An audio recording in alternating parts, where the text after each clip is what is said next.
Very pleased, and I appreciate very much the cast and team asking me to moderate this. So before we jump into it, and we want to take questions from you as well, so don't be shy. If you've got a question and you want to ask something of the team, raise your hand. We will get to you. I will repeat the question. We won't do the microphone handing thing.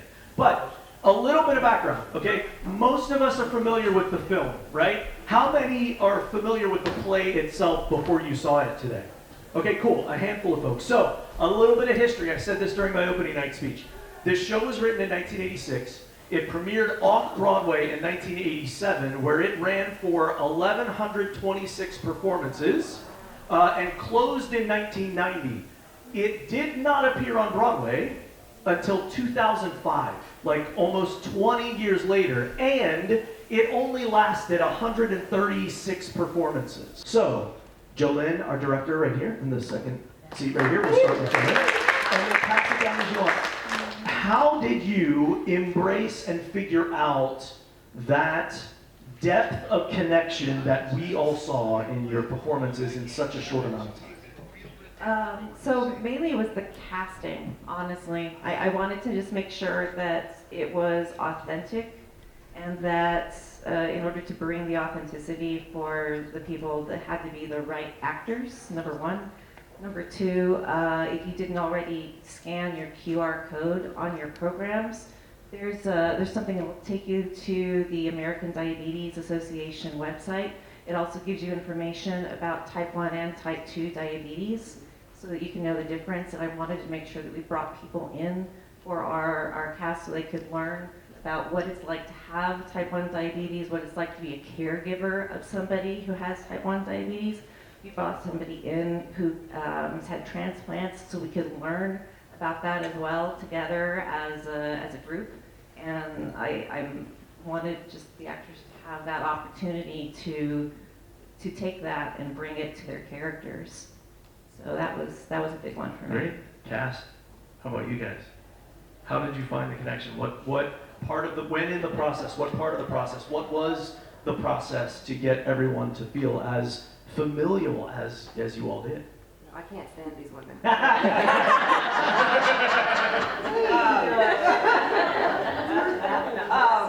Yeah, I know there was no, it just kind of happened naturally. Yeah. I mean, Vicki was my director. I did the Reader's Theater here a few weeks before. Underdog. Yeah. So I think she was fun to work with. I known Dana from a distance, and like names. I have no idea who Mars was. I had no idea who Luca and Teresa. Sorry. Still. I was just getting a little tired. And it just kind of came naturally. Like I think once we got off of book, we could just play with each other, and we were just all comfortable around each other. Yeah, that's great. Yeah, it's a set of people that did like to play, and same thing. I had never worked with anybody in this cast before, and so from first read through on, we just kind of started teasing each other and just playing, and we all wanted that, and so it came pretty naturally, actually. It certainly looked like it. It was awesome. I've seen it 3 times now, and I wouldn't have guessed that you guys had never worked with each other in any way. That's amazing. On to the process itself, and specifically, Jolyn, with what you had mentioned about it, which is an incredible thing, by the way. We only get 6 to 8 weeks to rehearse, as I had said before, and typically you dive straight into the script and then everybody starts working. But that Jolyn took time to think beyond the community on stage and go to the community outside and bring folks in to help ground this story even further, like in more real life experiences. Everybody here has a process. I'm sure we all have all of us performers have our processes, right? But when you get into an environment where you're with other people and you don't always share the same process or have time to dive into your process, and then something gets introduced where, hey, here's real life people that have gone through this, specifically to Mars, and then Dana, you as well as Malin, how did that affect your process and the way that you were already probably working on the character, and then to get to meet people who live with this and experience this, and how did that shape or change or help what was going on?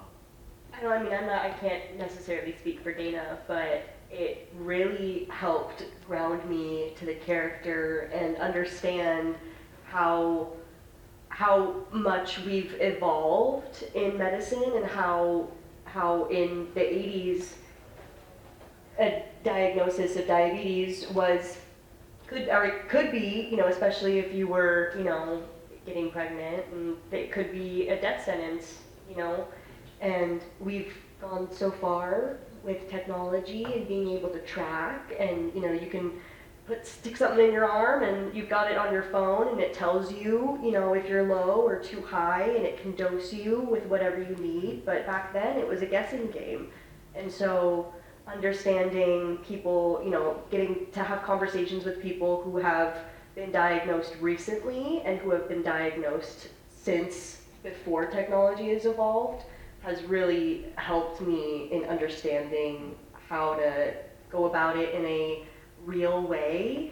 So, we're not feeling like, we're acting, she has diabetes, that's so unfortunate. But, trying to bring a reality to it, in the seriousness of it, because we have technology for it and it's easier to treat now, but it is a serious, serious thing that people are living with. One of the things, we had a member of our theater community come in who has just a couple of years ago had her son diagnosed with type 1. And one of the things she said that never leaves me is that basically if you have type 1 diabetes, you are constantly dying, and the mother's job is to try to keep them alive. And when you look at it from that way, and you look at it from, like, even the wedding becomes different, because all of a sudden she's not going to be the person keeping her alive. She has to trust that the husband will. And that's why, when he doesn't and says, woohoo, we're going to have a baby, that's a whole different world when you look at it from that lens. And I never would have looked at it from that lens if she hadn't come in and talked to us about it. That's great. Thanks. One more from me, then we'll open it up. So tee them up, get them in your brain.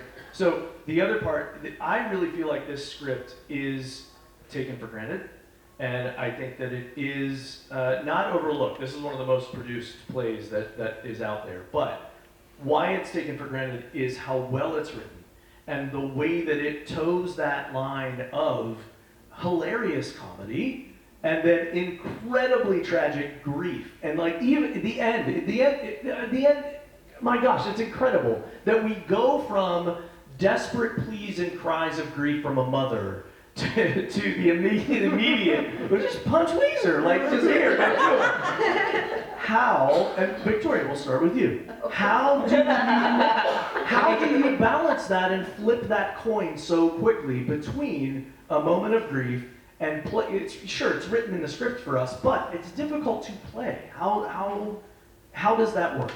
Well, it is difficult to play, but it's also so real life. Like, I was thinking about, I don't know, who of us have not been in a funeral home and just found something really funny, And Jolyn helped me a lot with, like, Clary's the one who's, if things are too tense and she's the one that's going to find a way to cut through that and say, okay, guys, let's find a way to return to where we're at and move forward, So that helped me a lot. That's great. Jolyn, how did you direct that very tight thread? For the entire play or that one moment? The whole thing. Pick one. The entire play was, honestly, it's like what Claudia was saying, is just allowing them to play. And my thing is, my job is to just sort of gently guide. And it's to allow them to sort of experience the real emotions on stage and go through it, and I'll just be like, yes, that was it, or no, that wasn't quite it. And then anything that was super funny, I'm like, oh gosh, that was just hilarious. Please do that all the time. And then they would keep that in, or they would be like, you know what, I want to try this one thing. Okay, let's try the one thing, see how it goes. And so in terms of the humor, that's how we kind of found it together, honestly. In terms of the sadness, the tears through the laughter and everything, that so much, I truly relied on Dana, and what Dana brought to the final scene. And I honestly didn't need to do much direction with Dana. Again, that was a very much a gently guiding, but that was so much, because when we were doing first read, she had everybody crying. And we're sitting around with books. So it just sort of kind of grew into other moments where in that specific scene, Claudia would bring new things, and I'm like, oh, that was so good, and I don't know what you're thinking in this moment as the character, but that's making me cry, so do that. It was one of those things of if it makes me cry, keep it. If it makes me laugh, keep it. Yeah. Great. Anything else to add before we look to these amazing people and put them on the spot? Any questions from the house? Anything you'd like? Yes, sir. I wanted to ask about the costumes, like what were some of the visual inspirations, and because at least I know from what I've seen, a lot of the times when people set things in the 1980s, it tends to read more as costume rather than clothing of the character. So I just was curious as to like how you found pieces for each person. That's a great one. So I so wish that Dee Hobbs was here. She was our costume designer. Yes, please. Dee Hobbs is an amazing person just off the bat and a wonderful collaborator, and kindly worked with every actor, making sure that everybody felt comfortable in costume. Still to the point that she still comes during the show, but in terms of the inspiration, I kind of gave her my ideas, like for the general sort of things for each of the various scenes and each of the various characters, and she ran with it, but she found actual clothing, actual pieces, and if she couldn't, then she made it. Like my direction for Annelle in Christmas is that she needs to look like Christmas threw up on her. And so she made it, right? It's so funny. It's so funny. It's just, she just looks hilarious in it. And the first time she came out in the entire outfit, I was dying laughing. And I'm going, that's exactly what I was picturing. But not once did she show me like an outline. She would email me these ideas going, I'm thinking this, I'm thinking this, I'm thinking this. And I go, yes, how are you reading my mind? So I wish she could talk more about her own process. I don't know what her specific process was, but she was very much working with you. Did you have something that when she would work with you, and just in general, any of the actors, in terms of finding the pieces that worked? No, I mean, she just, if you'd say, maybe a necklace, or, she would, boom, there'd be a necklace there. It was She was amazing. always so quick to, Yeah. we had costumes, I think, within 3 weeks. Yeah. So we were playing with our costumes and getting comfortable with everything. She was fantastic. I mean, yeah, I think I mentioned luck of the draw. My first outfit is purple, and that's my favorite color.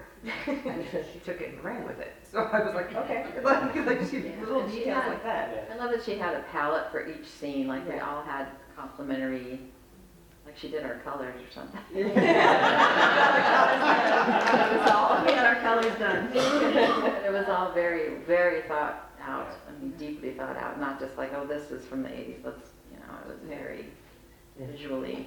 Well, and on that, everything from a design perspective and a technical perspective was very well thought out and very well, everything about this production was consistent in that way, and that's not an easy feat. This set is like its own character. I mean, this thing is incredible, and it was designed by Dana. Yeah, Dana over here. And And another, I was a co-collaborator. Of course. But this, and so from a design perspective, and then even from lighting and from sound, what went into creating that consistency for us? I mean, like, we've had some pretty incredible sets at CPT, and this is a behemoth for sure. But I ain't never seen nobody get their hair washed up on stage. And it's functional. Like, it's incredible that we're doing this in a community theater here. From a sound and from a lighting perspective, what can you add about your design work that you had done to make this feel immersive, as though we are in the shop? We went, Jolyn and I went through quite a few days worth of looking at sounds. And so some of it is obvious, a gunshot. She still had certain gunshots that had to be. We auditioned gunshots. We went through that and we found those. But beyond that, the actual music that is going on during it was very instrumental to getting the feel that we wanted. We wanted the feel of the South. We wanted the feel of women listening to music that they wanted to hear, and we wanted the feeling of a certain emotion on different times. And the Christmas music, of course, comes to mind.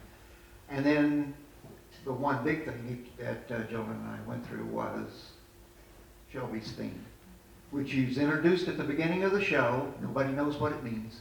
It's introduced later, and then at the very end, when she is there as something else, we introduce it again, and then it becomes explicit. It was Shelby's theme all along, and we had worked on that quite a bit.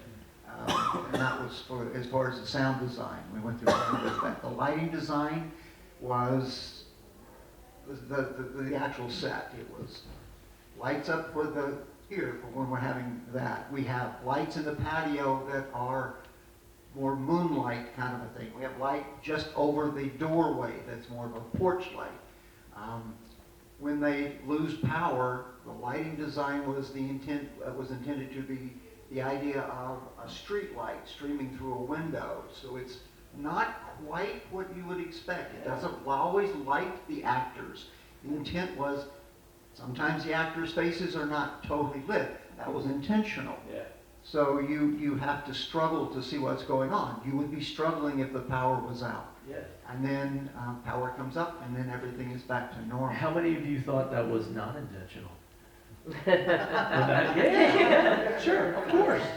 Brilliant, yeah. As well, sometimes good designs like that, Yeah. you just accept it in your mind and you don't think about the design. Costumes are a little bit like that. You don't think that costume is perfect for that character and that moment in the script, but your mind does. In the back of your mind, your emotions feel those things. And that's what a good design is supposed to shoot for. It was brilliant. And bringing the Southern all the way through, Patrick on the end was our dialect coach and helped pull that consistency all the way through as well. And kudos to you, sir. Kudos to you on that consistency that came all the way through. How much work did you provide and put in with them during that process? And I'm the DJ. Yes. Yeah. That's how it Whenever, was looking. whenever that's right. CPT needs He's a the voice on a DJ. radio, That's me. true. Yes. I didn't have to do much with them. Like, I just kind of guided them and really worked on pronunciation of words, how things landed, how it has a certain rhythm to it, because it is a very musical type rhythm. That's what a lot of people don't realize with dialects. And the only one who should be slightly different than the 5 women is Annelle, because she's from somewhere else. So we worked on that and came up with her accent. These women are phenomenal. They are. They all. They are. Anything else in the house? Yeah? Well, I was going to ask a question about the accents because I am from the South, and as someone from the South, Southern accents can sound a little charactery sometimes, Yeah. and I think you guys nailed it. And I was going to ask, was there anyone that you looked to as like your inspiration, or any movies that you watched where you're like, oh, I want to sound like them? I watched a lot of interviews of Dolly Parton because she plays the part in the movie. I had my fair share of Hannah Montana in my youth. Also, I have a big old book of dialects and accents. So off of the IDEA website, and there were like 15 different types of accents to choose from. And he goes through certain words with certain accents and how you. So I just listen to that over and over, and eventually it just kind of becomes second nature. And Patrick didn't yell at me, so I was good. All I really had to do was tell them to lean into it more. Yeah. Because, you know, you're not always confident. You know, it feels really weird doing dialects at first, but once you get it in your muscle memory and get it in your body, it like Claudia said, it just becomes second nature. I just channeled my mother's Southern family. Before every show, I'm backstage going, calling in my ancestors. Yeah. Other question? Oh, there we go. Yes. Yeah. In the front. I was thinking a lot about this set as well, and thinking what you said, that it's like a character. So they're acting within a character, and they're actually doing real things like rolling hair and brushing it and tucking it. How are you able to focus on your lines? I'm still asking myself that. You have to have your lines down, like you have to have them memorized. Myself and Luca had to be off book as soon as possible. I think we had auditions. First read through was the 12th of June, and we had to be off book by the 4th of July. I was off of book by the 30th of June, and it was like, okay, so now you have to. I was picking random hairstyles, just braiding Mars's hair, doing anything to be like, Anything that could work. right, anything. Listen and keep doing it, so it would just become second nature. Also to the point where now, Dana and I were discussing this backstage. I can't remember my lines unless I'm doing some sort of action. It feels like something's missing. Yeah. So it is repetition and trusting yourself and knowing that the lines are there because you've done all the work. That really was amazing. Oh, thank you. That was a great question. Yes, ma'am. I've seen lots of plays, and the one thing I found from all of you is that it was natural, it was real. All of your costumes were not costumes. They were a natural thing that somebody would wear in the 1980s, which made it real. The way that you acted was very real. When you were doing your scene towards the end, I was there with you. I had been there, but I was there with you because you must have had other people who also in your family had this happen because you were real. It was such a great performance. All of you were terrific. Thank you very much. Yeah, you actually kind of answered it for me actually already, but I was going to ask, where do you generally take a play like this from the table read to start blocking it out, and like when does that start to happen? You kind of answered it. That's a great question. Yeah. Yeah, well, in terms of like blocking, so my idea was just, I'm like, okay, we're just going to start off with just very rough blocking, and we're just going to, this is where you would enter, and this is where you're going to kind of stand, and these are kind of our big playing areas, and whenever you have something, oh, we can always go to the kitchen, that's a fun place to be and everything and play with, because we got a nice space here, so that was sort of where we started with, and then once the characters were being done by them, they started creating little things that were much more interesting than what I came up with. You start with the table read? You start with the table read, yeah, and so that's what we did. We all sat around, everybody had the scripts, and then we just So kind how of long build did and you get build. from that to the actual set? Oh, well, Yeah, just walk us through the process. So you have the first read, and then are you, boom, on your feet, let's start with scene whatever, and then you start going. Yeah. Yes. You obviously don't start reading with doing the hairdo. Oh, Yeah. no, I was trying to like braid her hair with a book in my hand. I was trying to do it all at once, because I have, You start with that. yeah, because I knew I had so much I had to, I knew I had to do Mars's hair. I knew I had to do, I got lucky, all I had to do was take Dana's hair out of curlers. But I knew that I had to make it look natural.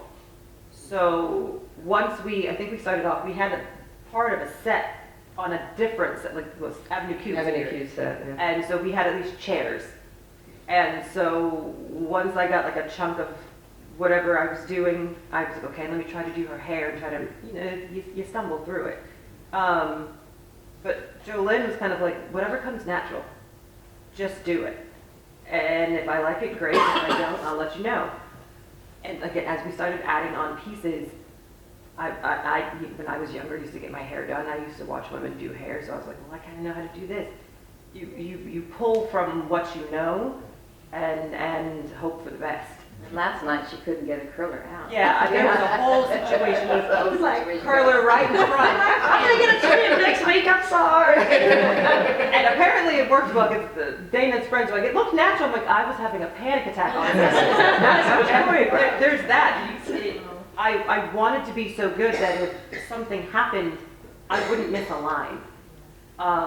And so in the panic of it's not coming out, it's not, yeah, clear, I'm still going, and somehow managed to get the hair to finish on time. It read as natural, people apparently found it funny because they thought it was part of the show. That's where you want to be at. That if something goes wrong and you've got to pick up on it, no one else knows but the cast. And then when you do the table read, do you do like a soliloquy like that, or do you just go, do you skip it and go, oh, let's pick up with the next? I mean, I think we read through the entire, through the whole room and read through the entire show. But I mean, at first you're just reading the words and seeing what comes out. Yeah. But it's You don't bring it's as beautifully much written. emotion to it, you're just getting. Well, every time I told Dana, I said, Dana, you don't have to go there emotionally. She did anyway.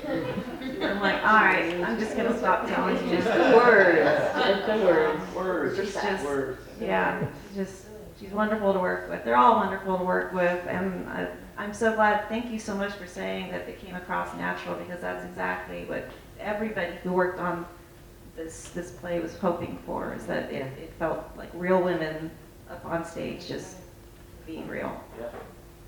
Question all the way in the back. The themes of the show are universal, but the setting is in the South. How did you guys work at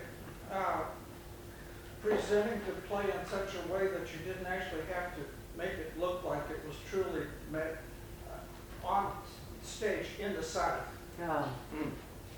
That is, you weren't trying to convince me that I was watching something in the South, or that I was in the South myself to see it. Set designer? So yeah, I'm gonna Dana, co-set designer over here. In terms of the set, we wanted to really have that sense of something that's been tacked on and built on, and that this is would have been the original outside of their house, because there's the line, we can close this carport to make my salon, and so that's why the bottom footer's still there on the set. That's why the stairs are concrete and not, and we've got a porch light still here, so that, because we don't know how good her husband is. 15 years. So we were looking at, houses that were from the South and that would have been around, that not brand new houses in the 80s, it would have been 50s, 60s house. Just more of a screened-in porch sort of feel was something we decided to go If you don't for. mind me interjecting something. That's what fine. really came home and impressed me was that the set looks like cinder blocks. Yeah. They feel like them too when they're trying to hang the wall. Yeah, I was Let's set really together. impressed with that because I'm from the South myself, and you really do see things built with cinder blocks. Right. Well, and it the texture of the facing actually really helped us a lot, but my co-designer is a quite wonderful faux painter, and so so a lot of what's made this work is his work, and you know, and it's stuff that you don't even notice, like little shadows and little. If you get up close, there's all sorts of speckles of color on the set that your eye just blends in to make it look more lived in, as opposed to freshly painted, and that's all faux painting, and that's one of his absolute strengths, and makes a huge difference to a set. Thank you, that's a great question. Oh. Thank you to the cast and creative team. Thank you for coming out. Tell your friends it's running until August 29th. Yes. Yes, August 2 more 29th. weekends. Thank you all very much. Thanks for having me up here with you. I appreciate it very much. Have a good evening. Thanks for coming.